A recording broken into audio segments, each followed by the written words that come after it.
Hi எல்லோருக்கும் வணக்கம். Bigg Boss season 8 Tamil. So இந்த வீடியோவில் நம்ம இன்னைக்கு மஞ்சரிக்கு செம ஆப்பு கன்ஃபார்ம் ஆங்க, பயங்கரமாக டார்கெட் பண்ணியிருக்காங்க அப்படின்ற நியூஸ் தான் வருது. ஸோ அடுத்தடுத்த ப்ரமோக்களுக்கு என்ன நடக்க போகுது அப்படிங்கிறத பற்றி டிஸ்கஸ் பண்ணலாம். ஸோ வீடியோக்குள்ளே போகிறதுக்கு முன்னாடி நம்ம சேனல் நீங்கள் புதுசாக இருந்தீங்கன்னா கண்டிப்பாக சப்ஸ்கிரைப் பண்ணிக்கோங்க, வீடியோ மறக்காமல் ஒரு லைக் பண்ணிக்கோங்க. இப்போ நம்ம வீடியோக்குள்ளே போகலாம். லைக் சப்ஸ்கிரைப் முக்கியம், பண்ணுங்கள்.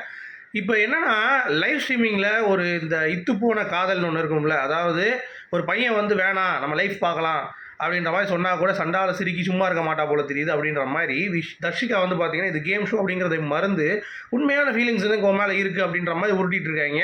நான் என்ன கேட்குறேன் அப்படின்னா, இது பிக் பாஸ் ஷோ அப்படிங்கிறது தெரியும், இந்த மாதிரி ஏற்படும் அப்படிங்கிறது தெரியும். ஏன்னா சபலங்கள் இருக்கத்தான் செய்யும், ஆண் பெண் எல்லாம் சேர்ந்து இருக்கிறதுனால அது தப்பு கிடையாது. பட் இருந்தாலும் நம்மளுடைய கண்ணியம் அப்படின்னு சொல்லி ஒன்று இருக்குல்ல, அதை வந்து நம்ம மெயின்டைன் பண்ணணும் த்ரூ அவுட் த ஷோ அப்படிங்கிறது தான். பட் அதையும் தாண்டி நேற்று நிறைய பேர் கேட்டிங்க, ஏன் வந்து விசால் அவர் டார்ச்சர் பண்ணல டெவிலாக இருந்து அப்படின்னு கேட்டிங்கன்னா, அது காரணம் காதல். It's not just friendship, it's not a Goa gang, it's love. அதை நீங்கள் புரிந்து கொள்ள வேண்டும் அப்படிங்கிறது தான். ஏன்னா எனக்கு ஒன்று பார்க்க பிடிக்குது, மீசையை பார்த்தா எனக்கு ஆசையாக இருக்குது அப்படின்ற மாதிரி ஓப்பனாகவே ப்ரப்போஸ் பண்ணிகிட்டு இருக்காங்க நம்ம தர்ஷிகா. பட் விஷால் வந்து ரொம்ப டிக்னிஃபைடாக அவன் ஐயோ வேண்டாம் ப்ளீஸ், உன் ஃபீலிங்ஸ் என்னால் நான் சொல்ல முடியல வேணான்னு கூட, பட் இருந்தாலும் நீ புரிஞ்சிக்கோ, உனக்கு எதோ ஹர்ட் ஆச்சுன்னா என்னை வந்து பேசு, நான் உனக்கு பேச இருக்கேன், நீ ஏன் நினச்சிக்காது. அதாவது நேற்று என்னன்னா, அந்த அம்மாவுக்கு இந்த கோவா கேங் எல்லாம் வந்து ஒருத்தன் நிற்கிறான்ல, அதாவது ஜெஃப்ரி வந்து கால் வலிக்குதுன்னொடனே எல்லாம் போய் தடவுறாங்க அப்படிங்கிறப்ப இவங்க இந்த மாதிரி யாருமே வரமாட்டாங்க எனக்கு, அதுவும் அருண் மட்டும் நேற்று வந்தார், பட் நீ வருவேன்னு எதிர்பார்த்தேன் அப்படின்ற மாதிரிலாம் வந்து பேசிகிட்டு இருந்தாங்க. பட் இவன் வரல விஷால். அந்த ஒரு கடுப்பில் வந்து பார்த்தீங்கன்னா இவங்க வந்து விஷாலை கூப்பிட்டு வச்சு பொசசிவாக இருக்கேன், என்னை மடியில் படுத்தா ஓகேவா அப்படின்ற மாதிரிலாம் கேட்டுட்டு இருந்தாங்க. இன்னொருத்த மடியில் படுத்தா அவன் எந்த மாதிரிலாம் படுத்துக்கோ எனக்கு ஓகே அப்படின்ட்டான். ஏன்னா அவனுக்கு அந்த இன்ட்ரெஸ்ட்டே இல்லை அப்படிங்கிறதுனால இந்த அம்மாவுக்கு வந்து பார்த்தீங்கன்னா எனக்கு என்னமோ அந்த வீடை தாண்டி வெளியும் போய் இது கன்னியாகுன்ற மாதிரி பயமாக இருக்குது அப்படின்ற மாதிரி என்னென்னமோ பிட்ட போடுது.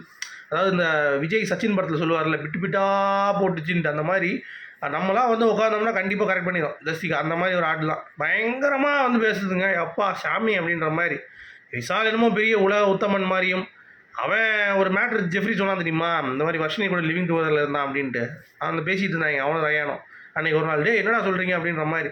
ஸோ அந்த மாதிரி கேரக்டருக்குள்ளே பொண்ணுங்க ஏன் இப்படிலாம் போகிறீங்க? எத்தனைக்கு 7 வருஷமாக விஷால் அவங்களுக்கு தெரியும் தர்ஷிகாவுக்கு. அப்படி இருந்தும் அப்போல்லாம் வராத இந்த காதல் கருமம்லாம் வந்து இப்போ எப்படி உள்ளே போனோன்னே வருது.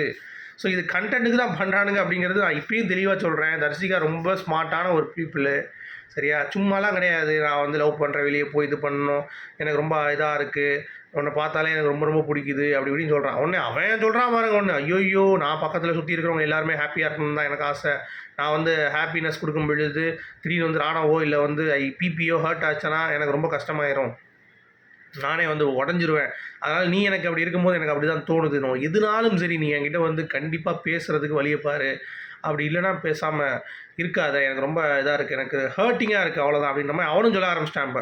இப்போ என்னென்னா அவனுடைய மைண்ட் செட் என்னென்னா, நம்ம ஒருத்தவங்க பேசுகிறாலும் நமக்கு இருக்க சுற்றி நல்லா இருக்கணும், ஸோ நானே மறந்தால் கூட நீ போய் வந்து பேசு, ப்ளஸ் எனக்கு அந்த மாதிரி ஃபீலிங்ஸ்லாம் எதுவுமே கிடையாது. ஏன்னா என்னை பொறுத்த வரைக்கும் நான் வெளியே போய், ஏன்னா இங்கே இருக்கிறது நம்ம பேசிப்போம், வெளியே போய் நம்ம என்ன பண்ணிக்கலாம் அப்படின்றான். அதாவது இங்கே ஒரு லிமிட்டு தான், வெளியே போய் மேபி வந்து நீ பேசுகிறப்ப நான் பேசுனா மேபி அது வேறு, அதை நான் இப்போயே சொல்ல முடியாது அப்படின்றான். அப்போ என்னடா வச்சுருக்கீங்க, வெளியே போய் கண்டினியூ பண்ணலான்றானா இல்லை இங்கே பிடிக்காதுன்றான், அவ்வளோதான்.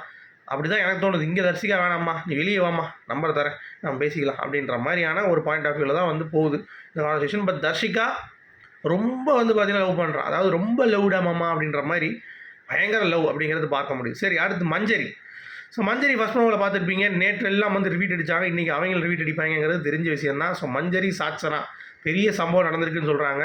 ஸோ மேபி அவங்கள வந்து ரொம்ப டார்கெட் பண்ண செகண்ட் ப்ரோ வந்து பார்த்தீங்கன்னா அடித்து தூக்கி நான் அந்த வீட்டை விட்டே வெளியே போகிறேன்னு சொல்லி போனாங்கன்னா நம்மளை செஞ்சுருவோம் மஞ்சரி. என்னம்மா நேற்று அப்போ நீ செஞ்சுப்பா, அப்படி தான் எல்லாத்துக்கும் இருக்கும், நீ மட்டும் செய்யலாமா அப்படின்ற மாதிரி நம்ம கேட்கணும்ல. அந்த மாதிரி அன்ஷிதா நேற்று வந்து வெளியே ஐயா வெளியே ஓடின மாதிரி நம்ம மஞ்சரி வந்து வெளியே போவதற்கான வாய்ப்பு இருக்கா அப்படிங்கிறத வெயிட் பண்ணி பார்ப்போம். ஆனால் மஞ்சரி நான் நம்புவேன், ஏன்னா she is a very bold girl, சிங்கப்பெண் அப்படின்றதுனால கண்டிப்பாக ஏதாவது வந்து டப்புன்னு போட்டு உடைப்பாங்க அப்படிங்கிறத நான் நம்பிட்டு இப்போ நான் இந்த வீடியோ முடிக்கிறேன். உங்களுடைய கருத்துக்கு சொல்ல மீண்டும் சந்திப்போம். Good bye.